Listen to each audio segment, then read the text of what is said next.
자, 여러분들 안녕하세요. 오늘은 이 위험성 평가에 대해서 개념을 잘 잡아드리는 짧은 특강을 좀 진행하도록 하겠습니다.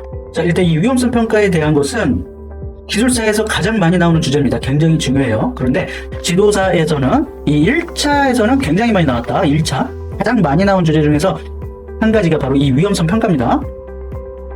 그래서 산업안전지도사 1차의 맨 앞쪽에 기출문제를 분석해놓은 그 페이지를 보면은 위험성 평가가 매년 이렇게 나왔어요.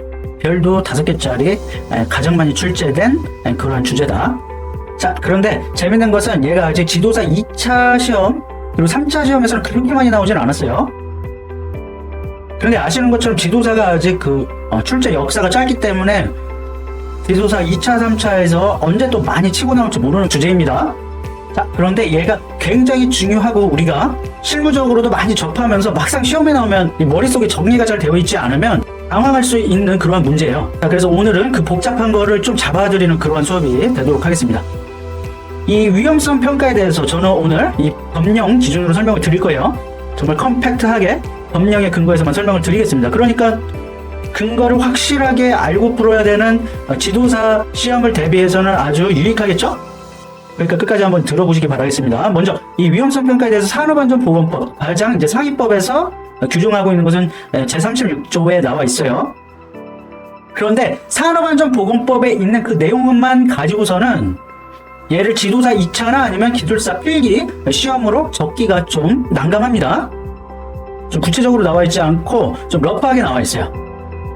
자, 그래서 여기서 중요한 건 이 위험성 평가에 대해서는 어떠한 것을 봐야 되느냐, 시험과 관련해서 가장 우리가 중요시하고 봐야 될 법령이 뭘까라고 말씀을 드린다면 바로 얘예요. 자, 여기를 보면 내용이 쭉 있고 고용노동부 장관이 정하여 고시하는 바에 따라서 어떻게 해야 된다, 이러한 내용들이 많이 있거든요. 그래서 얘로 클릭을 해서 이동을 하면 사업장 위험성 평가에 관한 지침이 나옵니다.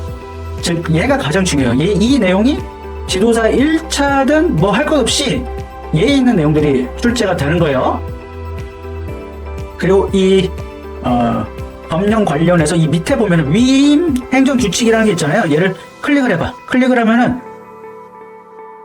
방금 우리가 열어봤던 그 고시 사업장 위험성 평가에 관한 지침, 그것을 지금 따라서 위험성 평가를 실시하게끔 이렇게 위임을 하고 있죠. 그래서 얘를 보는 거예요. 얘가 가장 중요한 거예요. 그래서 이동을 해보면 이쪽으로 이제 이동을 합니다. 자, 여러분들 이거 굉장히 고급 정보예요.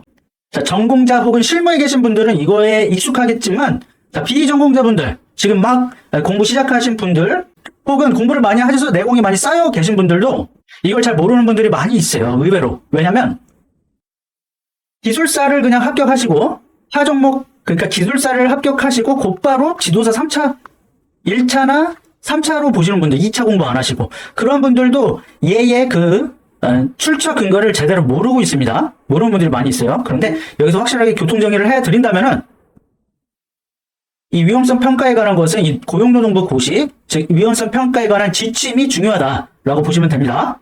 여기에서 지금 정의하고 있는 바로 이 내용, 이 내용이 위험성 평가의 정의로서 사용하기가 가장 좋아요. 말하기도 좋고, 만약에 면접에서 질문이 들어오거나 혹은 필기시험을 준비하거나 할 때 지도사 1차에서도 그 기출로서 얘가 보기로 나오고, 이 내용이, 그리고 이 내용을 가지고 지도사 2차나 기술사 필기로 적기 가장 좋은 정의가 바로 얘입니다. 여기 고시에 나오는 그 내용이에요.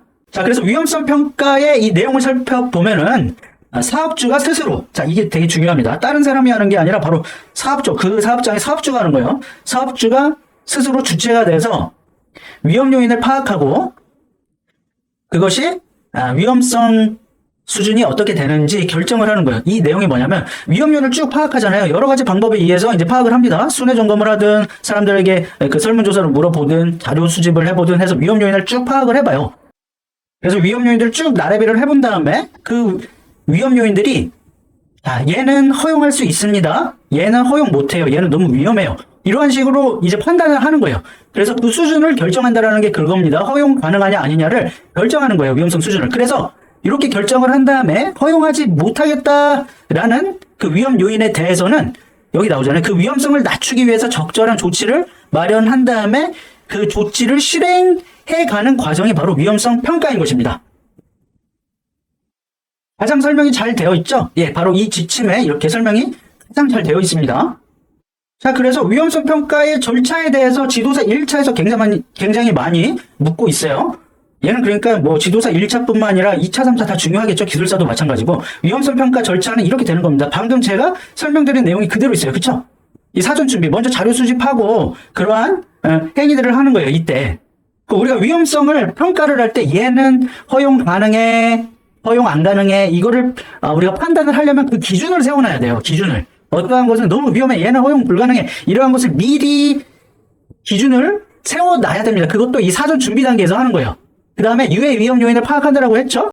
자, 그렇게 유해 위험 요인들을 파악한 다음에 그것이 허용 가능하냐 아니냐를 결정하는 거예요. 이렇게 결정을 해서 허용 불가능한 것들은 감소대책을 수립하고 실행한다고 했잖아요. 뭐를 실행해? 이 감소대책을.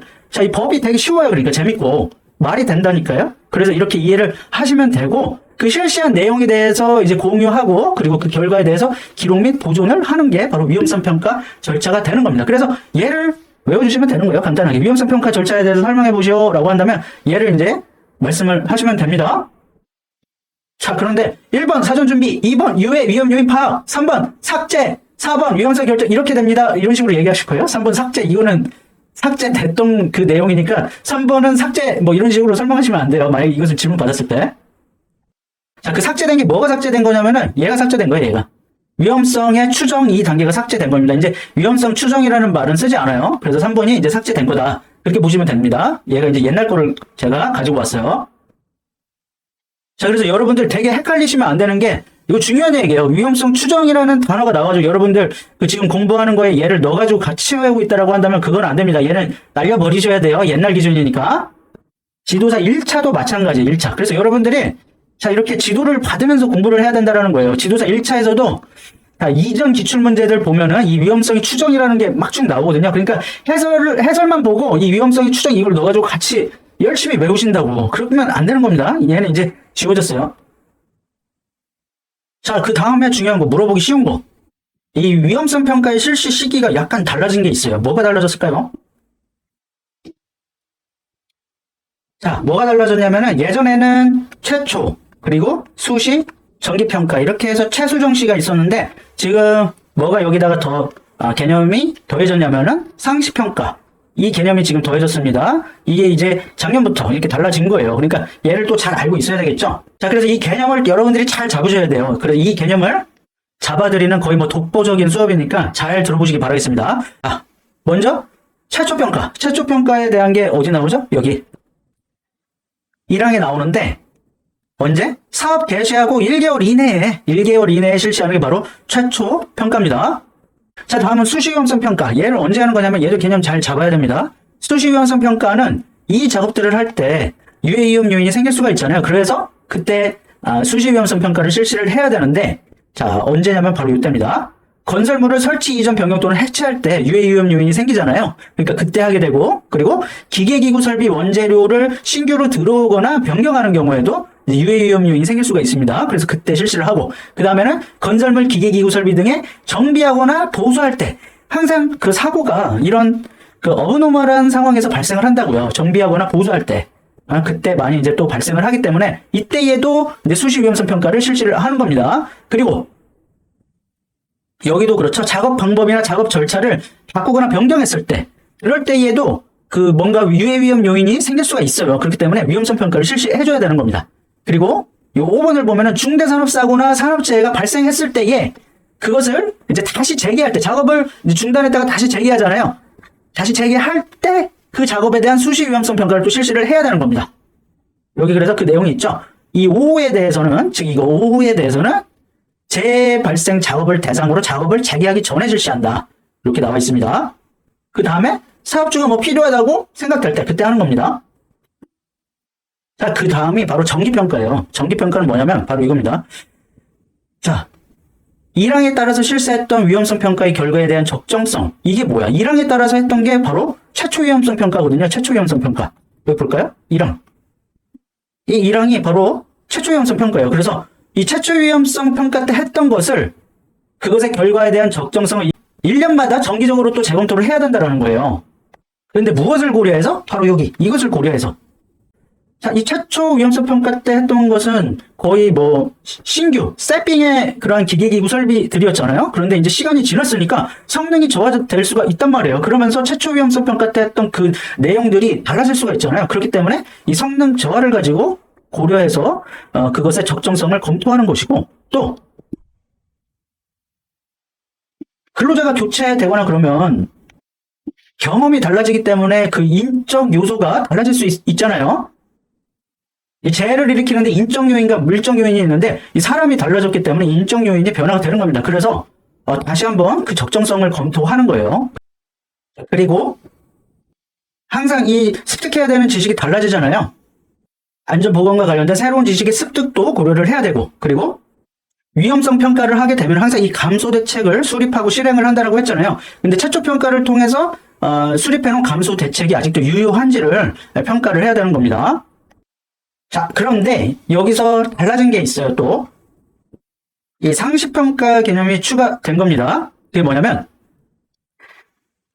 좀 밑으로 내려볼게요. 이 밑에 있는 것이 이제 상시평가 개념인데, 이 사항들을 이행을 하면은 우리가 지금까지 살펴본 이 수시평가와 정기평가를 실시한 것으로 봐준다는 겁니다. 매월 1회 이상 근로자 제한제도 같은 거, 그리고 아차사고 확인하는 거, 그리고 순회점검 등을 통해서 뭐 이러한 활동들을 한다. 얘가 뭐야?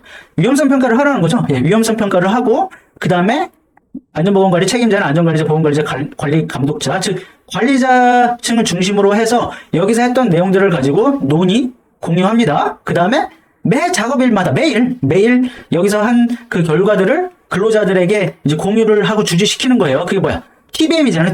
TBM을 실시하는 게 바로 그 매일 작업일마다 하는 그런 행위들이겠죠. 그래서 1, 2, 3번 얘를 실시를 하게 되면 자연스럽게 상시 위험 평가를 한 것으로 보고, 얘를 하면은 뭐가 이제 생략될 수 있다? 바로 수시 평가와 정기 평가를 실시한 것으로 봐준다. 그걸로 이제 대체가 되는 거죠. 그러니까 위험성 평가에 대해서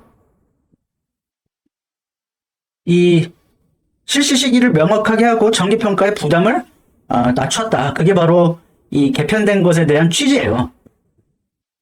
유해 위험 요인이 수시로 변동하는 사업장을 위한 월주일 단위 상시평가 제도를 신설했다라는 겁니다. 예전에는 그 정기평가를 매번 이렇게 실시했다라고 한다면, 이제는 그 상시평가를 하게 되면은 수시와 정기평가를 한 것으로 봐주니까 어떻게 보면 부담이 줄어드는 거겠죠? 그 다음에 중요한 것이 또 위험성 평가의 방법이 있고, 이건 여러분들이 읽어보시고요. 너무 많으니까. 그 중에서 평가 방법 중에서 평가 기법이 있습니다. 기법. 그 평가 기법에 대해서 묻는 기출 문제가 이제 있으면은 보통 4가지 정도를 적으시오 나오는데, 바로 이거예요, 이거. 그게 다른 데 있는 게 아니라 바로 이 지금 고시, 예? 그 지침에 지금 있는 거예요. 이렇게 네 가지 정도가 이렇게 있는 거예요. 이렇게 있는데, 자, 여기 보면은 이 위험성 평가의 기법에는 사실 여러 가지가 있어요. 얘뿐만 아니라 여기에도 있죠. 시행규칙 제 50조에 보면 있다라고 해서 얘가 뭐가 있는지 한번 볼게요. 자, 여기에서 보면은 바로 이 내용들을 쓰라는 겁니다. 이 내용 중에 한 가지를 가지고 쓰면 되는데 여러 가지가 있죠. 근데 보통 이 기출 문제에서 이 4가지를 대표적으로 적으라는 말이 있고, 아니면 그 사업장 위험성 평가에 관한 지침, 즉 그 고시에 따른 그 4가지를 적어라, 이렇게 묻는 경우도 있어요. 이러한 기출 문제도 있습니다. 자, 그럼 이거는 이제 화공안전 기술사 기출 문제에서는 그런 식으로 또 물어봅니다. 그렇기 때문에 자, 여기 있는 것들 뭐 그냥 여러분들이 쭉 읽어서 이러한 것들이 있구나 라고 보시면 되는데, 자, 중요한 것은 여기 있는 4가지는 꼭 가져가자라는 거예요. 그러니까 여기 있는 4가지를 가지고서 여러분들이 좀 외워주시면 되겠습니다. 자, 각 방법에 대한 설명 생략할게요. 얘는 이제 풀 인강에서 설명을 해야 될 것 같아요. 너무 기니까. 이렇게 설명을 드리면 여러분들이 그 위험성 평가의 방법, 그 기법에 대해서 궁금증이 해소가 되셨죠? 자, 일단 위험성 평가에 대해서 여러분들이 헷갈릴 만한 것들, 중요 내용을 좀 오늘 설명을 해봤습니다. 도움이 되셨기를 진심으로 바라고, 또 다음에도 좋은 내용 있으면 공유드리도록 하겠습니다.